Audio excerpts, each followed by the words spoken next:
प्रभु तेरी वाणी जीवन की रोटी, नैनों की ज्योति अंधेरा मिटाती।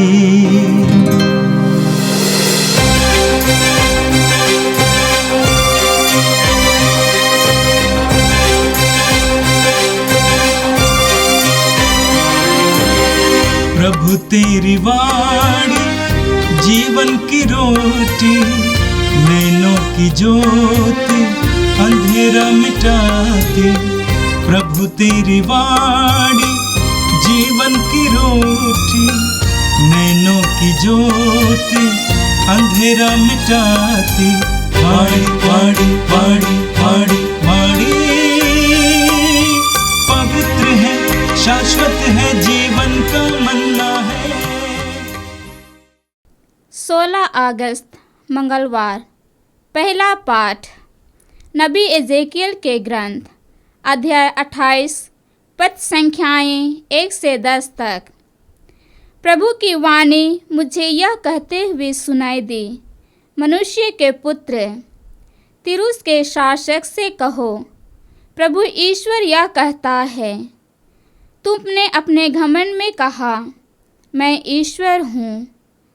मैं समुद्र के बीच एक दिव्य सिंहासन पर विराजमान हूँ, किंतु तुम ईश्वर नहीं बल्कि निरे मनुष्य हो। फिर भी तुम अपने को ईश्वर के बराबर समझते हो। हाँ, तुम दानियल से भी बुद्धिमान हो और कोई भी रहस्य तुमसे छिपा हुआ नहीं है। तुमने अपनी बुद्धिमानी और सूझबूझ से धन कमाया और अपने कोषों में चांदी सोना एकत्र किया है। तुम अपने व्यापार कौशल के कारण बड़े धनी बन गए हो और इस धन के साथ साथ तुम्हारा घमंड भी बढ़ गया है। इसलिए प्रभु ईश्वर यह कहता है, तुम अपने को ईश्वर के बराबर समझते हो, इसलिए मैं विदेशियों को सबसे निष्ठुर राष्ट्रों में तुम्हारे पास भेजूंगा। वे तलवार खींचकर तुम्हारी अपूर्ण बुद्धिमानी पर आक्रमण करेंगे और तुम्हारा घमंड चकनाचूर कर देंगे। वे तुम्हें अधोलोक पहुंचा देंगे और तुम समुद्र के बीच तलवार के घाट उतार दिए जाओगे। जब तुम हथियारों का सामना करोगे तो क्या तुम ईश्वर होने का दावा करोगे? जब तुम अपने हथियारों के हाथों पड़ जाओगे तो तुम जान जाओगे कि तुम ईश्वर नहीं बल्कि निरे मनुष्य हो। तुम विदेशियों के हाथों पड़कर घिनौनी मौत मरोगे, क्योंकि मैंने ऐसा कहा है। यह प्रभु ईश्वर की वाणी है। यह प्रभु की वाणी है। संत मत्ती के अनुसार पवित्र सुसमाचार अध्याय 19 वाक्य 23 से 30 तक।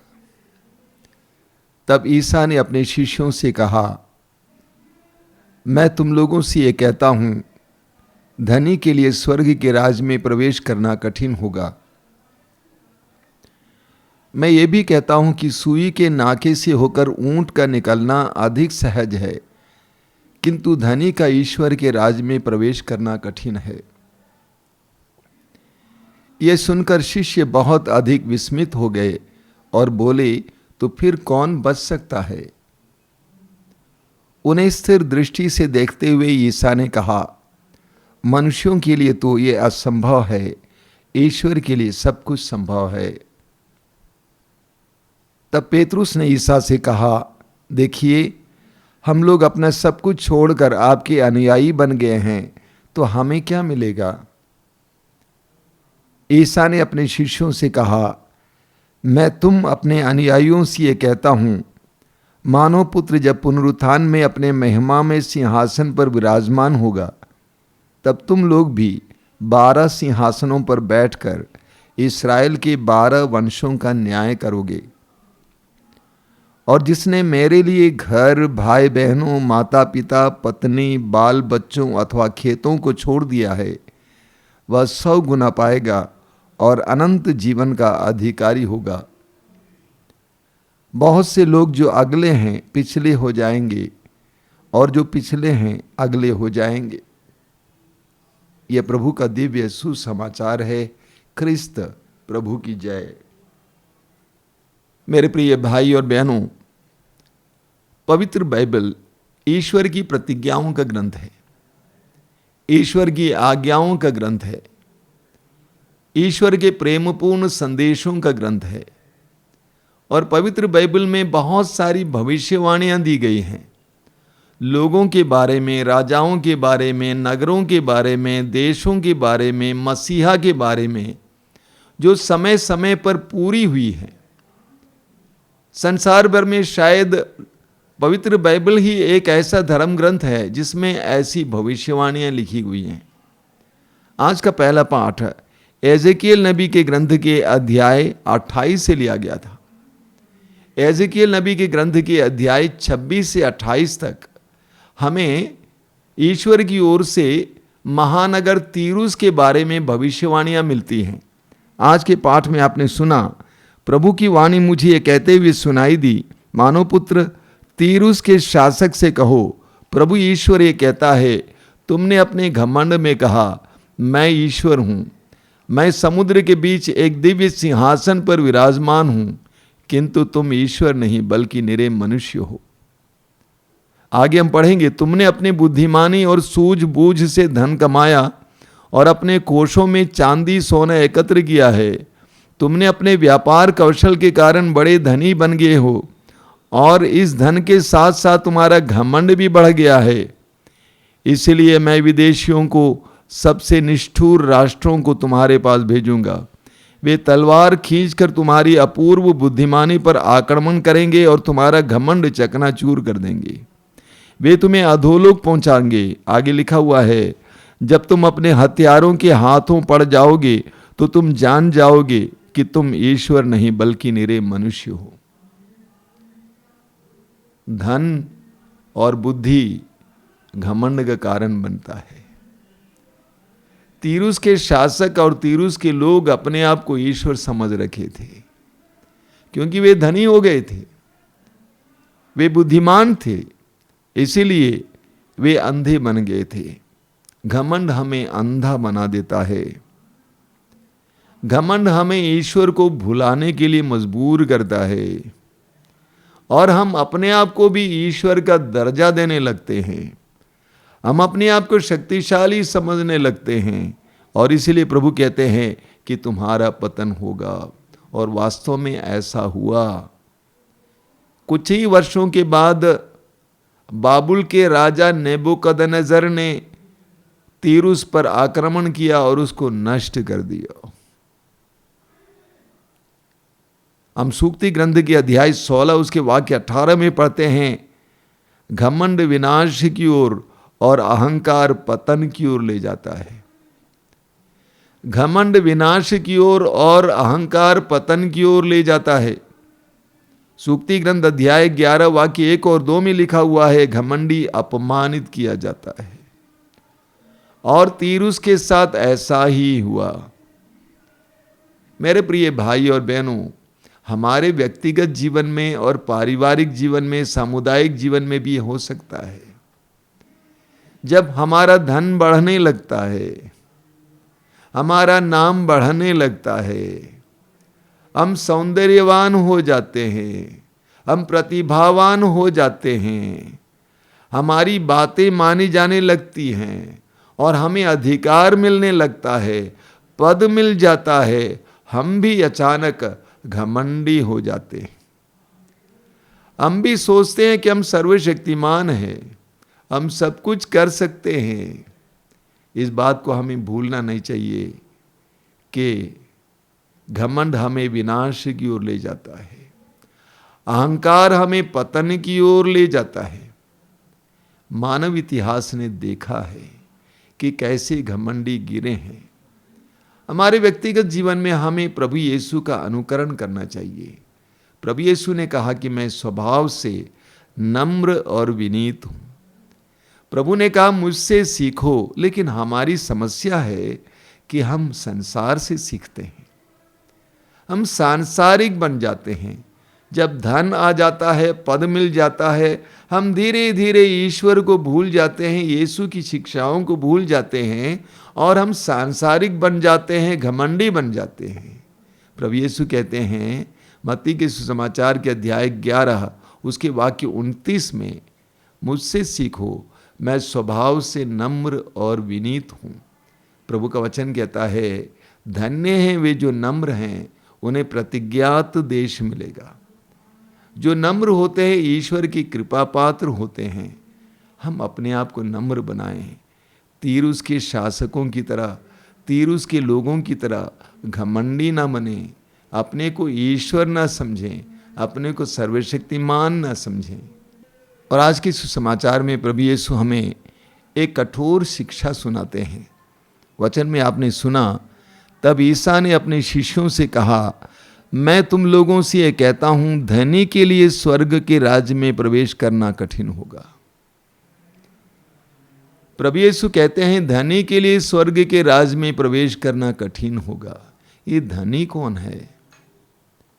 जो अपनी शक्ति पर निर्भर रहता है, भरोसा रखता है, अपने शारीरिक शक्ति पर, धन शक्ति पर, प्रतिभा की शक्ति पर, अपने बुद्धि के शक्ति पर जो निर्भर रहता है वो धनी है। और प्रभु कहते हैं ऐसे धनी को स्वर्ग के राज में प्रवेश करना कठिन है। आगे प्रभु समझाते हैं, मैं ये भी कहता हूं कि सुई के नाके से होकर ऊंट का निकलना अधिक सहज है, किंतु धनी का ईश्वर के राज में प्रवेश करना कठिन है। हम जानते हैं सुई कितनी छोटी होती है, उसका नाका कितना छोटा होता है, बड़े मुश्किल से उसमें डोर डाल पाते हैं। प्रभु कहते हैं एक ऊंट उसके नाके से गुजर सकता है, लेकिन धनी स्वर्ग के राज में प्रवेश नहीं कर सकता है। जो अपने पर निर्भर रहता है वो स्वर्ग के राज में प्रवेश नहीं कर सकता है। मत्ती के सुसमाचार की अध्याय 6 वाक्य 21 में प्रभु यीशु कहते हैं कोई भी 2 स्वामियों की सेवा नहीं कर सकता है। तुम धन और ईश्वर दोनों की सेवा नहीं कर सकते। तुमको चुनना होगा, या तो तुम धन को चुनो या तो ईश्वर को चुनो। याकूब के पत्र के अध्याय 4 वाक्य 4 में याकूब कहते हैं, रे कपटियों, क्या तुम नहीं जानते कि संसार के मित्रता का तात्पर्य है ईश्वर से शत्रुता। जो संसार का मित्र होना चाहता है वो ईश्वर का शत्रु हो जाता है।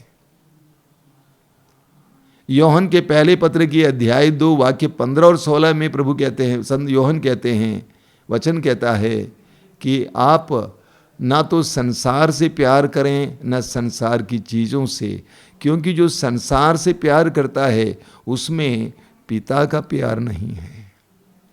हम दोनों की सेवा नहीं कर सकते हैं, हमें चुनना होगा। तिमोथी के नाम संत पौलुस के पत्र के पहले पत्र के अध्याय 6 वाक्य 10 में संत पौलुस कहते हैं कि धन का लालच सभी बुराइयों की जड़ है। धन का लालच सभी बुराइयों का जड़ है।